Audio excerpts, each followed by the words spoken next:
Assalamualaikum warahmatullahi wabarakatuh. Back to my channel.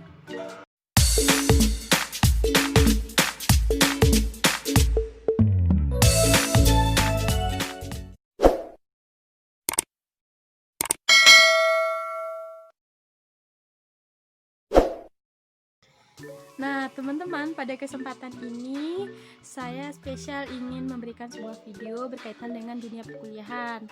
Karena kebetulan banyak teman-teman juga, ada juga mahasiswa saya yang nanyain gimana sih cara untuk mendapatkan nilai tertinggi atau IPK terbaik. Nah, pada kesempatan ini saya akan memberikan bagaimana tips untuk mendapatkan IPK tertinggi atau nilai terbaik seperti 3,65 untuk S1, bahkan bisa mendapatkan nilai 4,00 untuk IPK.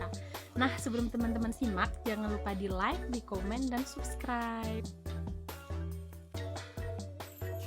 Nah, yang pertama itu adalah niat. Kenapa saya katakan niat? Dengan niat yang baik untuk menuntut ilmu, insya Allah ada aja jalan teman-teman untuk mendapatkan kesuksesan. Salah satunya adalah untuk mendapatkan nilai terbaik. Kalau ada niat untuk mendapatkan nilai terbaik, tapi kalau seandainya kita tidak punya niat, ya tentunya tidak sesuai, tidak punya usaha, tidak ada doa dan lain sebagainya gitu. Nah, untuk yang kedua, teman-teman harus rajin hadir atau absen, jangan sampai ada alfa, izin, sakit dan lain sebagainya, dan selalu ikut proses perkuliahan. Kenapa? Karena dengan niat tadi kita hadir di kampus, duduk di bangku perkuliahan, mendengar dosen berbicara, sedikit banyaknya teman-teman akan mendapatkan ilmu. Nah, yang berikutnya itu yang ketiga, ketika teman-teman sudah punya niat dan sudah hadir ke kampus, ketika dicek absennya itu tanda tangannya semua, absennya hadir, kehadirannya aktif, pokoknya teman-teman hadirlah dalam proses perkuliahan. Maka yang ketiga, teman-teman harus selalu aktif dalam proses perkuliahan. Jadi ibaratnya suasana di kelas itu akan hidup gitu. Kenapa saya katakan harus aktif? Karena ketika teman-teman aktif, dosen yang pertama akan mengetahui siapa diri saudara, siapa teman-teman gitu. Oh, ternyata namanya ini. Dengan mengenal nama, insya Allah itu akan menjadi awal untuk teman-teman mendapatkan ilmu dan nilai terbaik. Dan yang kedua, ketika teman-teman aktif, teman-teman sudah belajar untuk public speaking, sudah mulai belajar untuk membuat pertanyaan dan menjawab pertanyaan dan lain sebagainya. Bentuk-bentuk keaktifan itu adalah salah satunya seperti tanya jawab diskusi, ketika dosen menjelaskan silahkan teman-teman bertanya, boleh, ataupun ada kuis-kuis dan lain sebagainya. Nah, untuk poin selanjutnya, ketika teman-teman sudah aktif, tentu teman-teman harus punya referensi untuk berbicara atau referensi untuk menyampaikan pendapat teman-teman.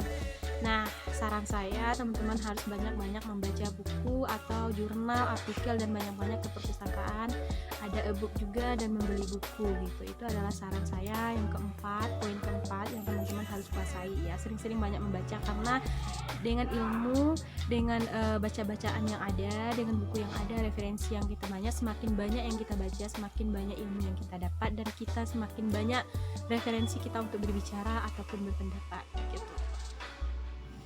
Nah, ketika teman-teman sudah mengetahui keempat poin itu dan sudah melaksanakan, maka poin kelima ini juga tidak kalah pentingnya yang harus teman-teman ketahui. Apa itu? Adalah teman-teman harus mengetahui presentasi penilaian. Jadi teman-teman harus mengetahui kehadirannya berapa persen, untuk pengumpulan tugas berapa persen, nilai akhir atau nilai tengah semester berapa persen, dan lain sebagainya, berapa presentasinya itu harus teman-teman ketahui. Jadi ketika teman-teman mengetahui itu, jadi teman-teman bisa mengukur ketika teman-teman harus dituntut untuk kehadiran tinggi, maka teman-teman harus rajin-rajin hadir seperti poin pertama tadi. Ketika ke poin kedua, keaktifan, itu presentasinya lebih tinggi, ya teman-teman tonjolkan itu dengan membaca referensi buku yang banyak gitu. Nah, teman-teman, yang selanjutnya ini tidak kalah pentingnya juga, yaitu apa? Ketika dosen meminta mengumpulkan tugas, silahkan teman-teman buat sebaik mungkin dan kumpulkan tugas sesuai waktu yang telah ditentukan. Kenapa saya katakan seperti itu? Karena kedisiplinan ketika teman-teman mengumpulkan tugas itu akan dilihat oleh dosen dan akan dinilai oleh dosen.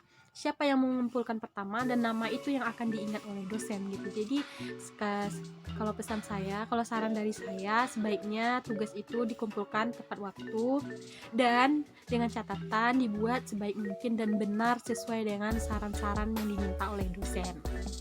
Nah, yang selanjutnya yang tidak kalah pentingnya juga adalah teman-teman harus mempunyai teman-teman yang memiliki dampak positif terhadap nilai teman-teman. Misalnya carilah teman-teman yang mau kerja sama dalam membuat tugas, bukan berarti membuat atau mencontek ya, tetapi mengerjakan dan memberikan pemahaman yang baik gitu.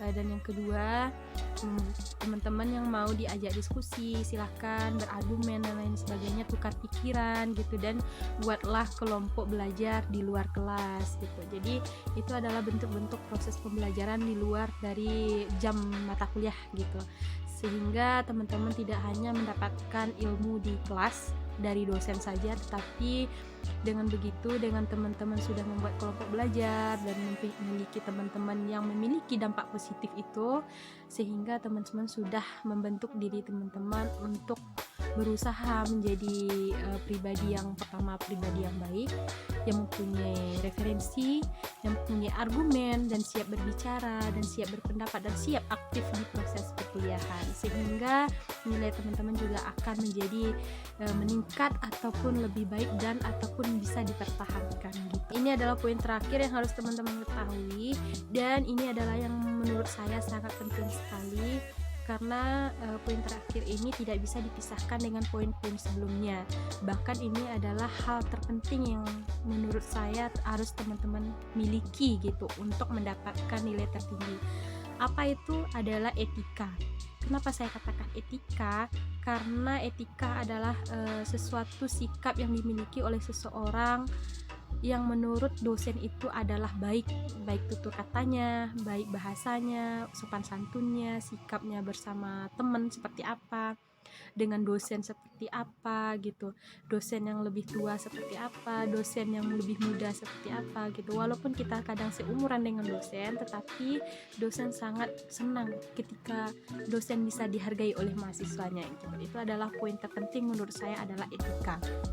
Jadi dengan adanya etika nanti akan mempengaruhi semua aspek penilaian yang lainnya, baik itu kehadiran, keaktifan di kelas dan lain sebagainya. Itu akan menjadi poin-poin pendukung menurut saya adalah itu gitu. Jadi yang terpenting itu adalah etika dan yang lainnya itu adalah pendukung.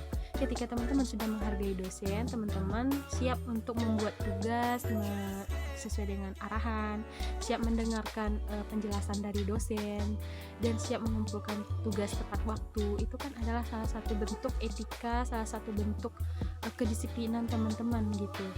Dan salah satunya juga ketika berbicara seperti apa, ketika menegur sapa seperti apa, dan masih banyak contoh etika yang harus diketahui teman-teman juga.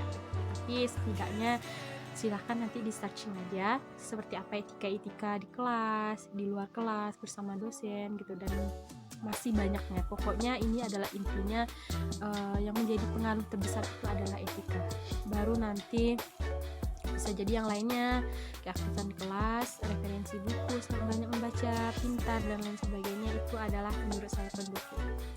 Nah, itulah teman-teman tadi tentang tips untuk mendapatkan IPK terbaik atau nilai tertinggi untuk teman-teman, terutama mahasiswa baru juga. Silahkan, atau mahasiswa yang sudah ada di semester 5 sekarang atau semester 7 gitu. Jadi ya perhatikanlah tips-tips itu. Ketika teman-teman sudah menerapkan itu, insya Allah dengan doa juga akan mendapatkan nilai terbaik. Terima kasih. Assalamualaikum warahmatullahi wabarakatuh.